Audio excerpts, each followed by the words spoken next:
A body cools from a temperature 3T to 2T in 10 minutes.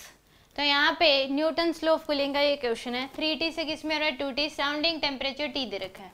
तो Newton's law of cooling क्या है हमारे पास, T1 माइनस T2 बाय में T equal to K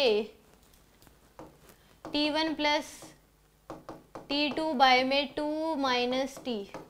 याद आएगा आपके पास, ये होता है आपके पास dt बाय में dt बाय में dt, rate of change of temperature with time is equal to k। ये होता है average temperature of body minus होता है सराउंडिंग टेम्परेचर।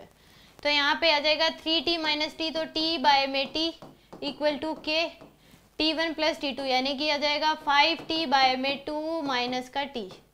ये आएगा आपके पास, तो T बाय में T इक्वल टू आ जाएगा k, यहाँ से एलसीएम ले लो 2, तो ये 5T माइनस 2T, ये आ जाएगा T बाय में T equal to K into में 3T बाय में 2 के बराबर।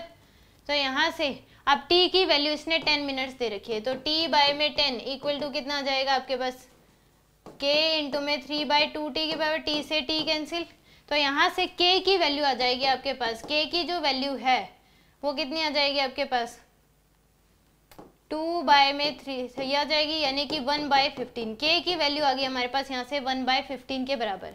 अब सेकंड केस में ये पूछ रहा है, assume the Newton law of cooling is applicable the temperature of the body at the end of next 10 minute.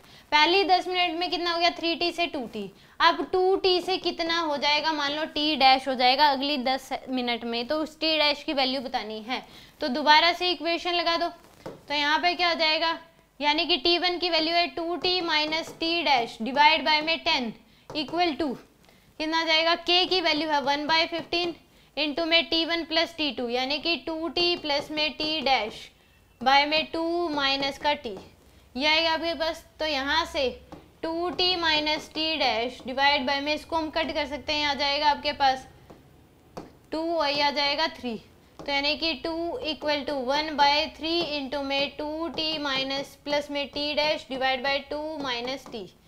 ये आ गया आपके पास, तो यहाँ से मल्टीप्लाई, तो यहाँ से हमारे पास आ गया 2T minus T dash by में 2 इक्वल टू 1 बाय 3, यहाँ से एलसीएम ले लो 2, तो ये आ जाएगा 2T प्लस में T डैश माइनस 2T, तो ये इससे कैंसिल हो गया, तो 2T minus T dash by में 2 इक्वल टू आ गया 1 बाय 3 इंटू में T डैश बाय में 2।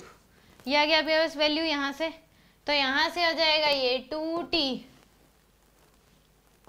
बाय में 2 माइनस का T डैश बाय में 2 equal to T dash by में 6, तो ये तो कैंसिल हो गया। तो यहाँ से हमारे पास T minus T equal to T dash by 6 plus में T डैश बाय 2, तो T की वैल्यू आ जाएगी 6 एलसीएम T डैश प्लस में 3T डैश, तो T equal to 4T dash by में 6, तो T डैश की वैल्यू आ गई 6T बाय में 4, यानी कि 3 बाय 2T के बराबर। कितनी आ गई 3 बाय 2T के बराबर। बी ऑप्शन क्या है इसका करेक्ट है।